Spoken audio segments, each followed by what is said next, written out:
तर राष्ट्रवादीचे नेते अमोल मिटकरी सुद्धा सध्या फोन लाईन वरून आपल्या सोबत आहेत। मिटकरीजी, तुम्ही सुद्धा या सगळ्या प्रकरणाचा पाठपुरावा करतायत। रोहित पवार आज बारामतीमध्ये आहेत।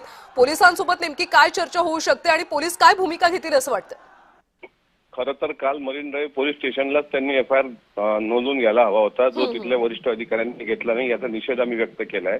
आणि आज त्यांनी रितसर बारामती, कारण ती त्या बारामतीच्या हद्दीत घडलेली घटना असल्यामुळे तिथे गेले। वास्तविक त्यांना झिरो रिपोर्ट घेऊन तिथे ते फाईल करता आलं असतं, पण तसं त्यांनी केलं नाही। पण आता आज त्यांना करावाच लागेल। जर आजही त्यांनी जर एफआयआर घेतला नाही किंवा नोंदवला नाही तर मग आता त्याचे फार मोठे पडसाद महाराष्ट्रात उमटताना दिसतील।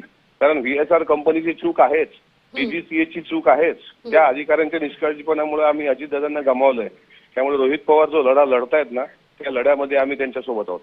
मिटकरीजी, पोलिसांवर कुठला दबाव आहे असं वाटतंय का तुम्हाला?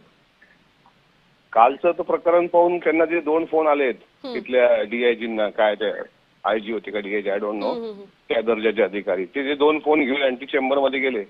कारण अगोदर आम्हाला माहित आहे की तिथले पीएसआय एफआयआर करणार होते आणि नंतर त्यांना कोणीतरी नेत्याचा फोन आला आणि त्यांनी एफआयआर नाकारला। त्यामुळे काहीतरी दबावाखाली काल ते अधिकारी दिसले। कालचा प्रसंग मरीन ड्राईव्ह पोलीस स्टेशनचा। मिटकरीजी, आता एक अशी माहिती सुद्धा समोर येते की रोहित पवारांना मुख्यमंत्री कार्यालयातून फोन गेला।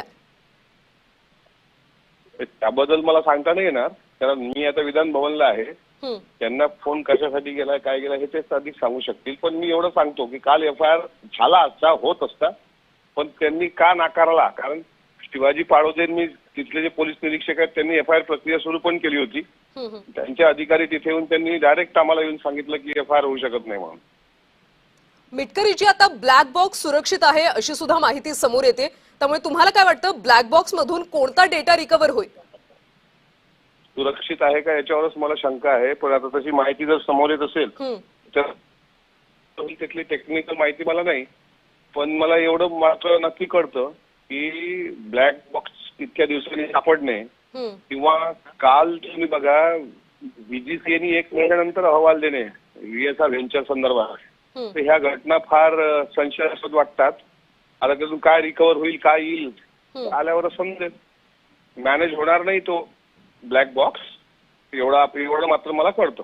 मिटकरीजी, खरं तर राज्याचे मुख्यमंत्री सुद्धा म्हणतायत की आम्ही एक एसआयटी स्थापन केली आहे, तपास सुरू आहे, त्यामुळे तुम्ही थोडंसं शांततेत घ्या असं त्यांचं एक आवाहन आहे। पण शांततेचा एखादा टाइम बॉन्ड सांगायला पाहिजे की तुम्ही 4 महिने शांततेत घ्या, तुम्ही 3 महिने शांततेत घ्या, फास्ट ट्रॅकवर हे चालतं। मला साधा प्रश्न मांडायचा आहे की एएआयबी ची इन्क्वायरी होणार असं काही दिवसांपूर्वी सांगितलं होतं एका मोठ्या मंत्र्यांनी, म्हणजे मुरलीधर पवारांनी सांगितलं, नाव घेतोय। आता एएआयबीने जर काल रेड एअरवेजवर धाड टाकली, कारण त्यांनी छपरा झारखंडमध्ये जे 9 लोक तिथं दुर्दैवीत त्यांचा अंत झाला, तिथे त्या कार्यालयावर एएआयबी जाऊन पटकन त्यांचं सगळं क्लिअर करतं, त्यांचे डॉक्युमेंट बघतं, तपास यंत्रणा हालते।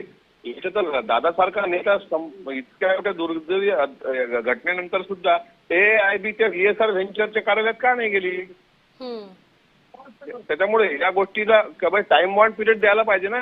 सीआयडी चौकशीच्या संदर्भात असेल, आणखी काय काय इन्क्वायरी लावल्या असतील तर टाइम बॉन्ड द्यायला पाहिजे ना। माननीय मुख्यमंत्र्यांना तर आम्ही पण पत्रव्यवहार केलाय, मिटकरीजी, नक्कीच, त्यामुळे टाइम बॉन्ड दिला पाहिजे अशी तुमची मागणी आहे। मात्र या सगळ्या प्रकरणात तपासाला वेळ लागतो असं काहींचं म्हणणं आहे। आता एक महत्त्वाचा मुद्दा आहे, डीजीसीए संदर्भात सुद्धा तुम्हाला अनेक शंका आहेत। खरं तर व्हीएसआर कंपनीबद्दलच्या ज्या त्रुटी रोहित पवार यांनी समोर आणल्या, त्यानंतर डीजीसीएनं व्हीएसआर कंपनीच्या काही विमानांना सध्या ग्राउंड केल्याचं पाहायला मिळतं। मातूर कारवाईला आम्ही अजिबात भीक घालत नाही। डीजीसीए अजितदादांच्या घातपाताला डीजीसीए जबाबदार आहे। त्यामुळे डीजीसीएचे अधिकारी, संबंधित दौरा बनवणारे अधिकारी आणि त्याच व्हीएसआर व्हेंचर जे नादुरुस्त विमान आहे त्यात बसवायला प्रवृत्त करणारे अधिकारी, त्या सर्वांवर सदोष मनुष्यवधाचे गुन्हे दाखल करणं हे खऱ्या अर्थानं पुढचं कर्तव्य सगळ्यांचं राहिलं पाहिजे। केंद्र आणि राज्य सरकार 3-4 त्यांचे फ्लाय रद्द करणार आणि थातुरमातूर चौकशी केली म्हणून फाट थोपटून घेणार का? डीजीसीएनी त्यांचं मरण व्हीएसआरवर लोटू नये। व्हीएसआर दोषी आहे, पण डीजीसीए सुद्धा तितकंच दोषी आहे। त्यामुळे त्यांच्यावर सदोष मनुष्यवधाचा खटलाच चालला पाहिजे।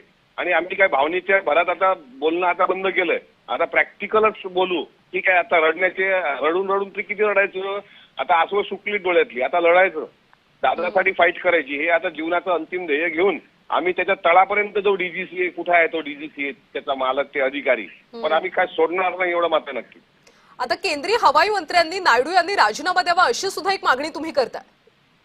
द्यायला पाहिजे. नैतिकतेच्या आधारावर केंद्रीय राममोहन नायडू केंद्रीय मंत्री यांनी राजीनामा द्यायला पाहिजे. हो ना, 2 मिनिटं थांबा.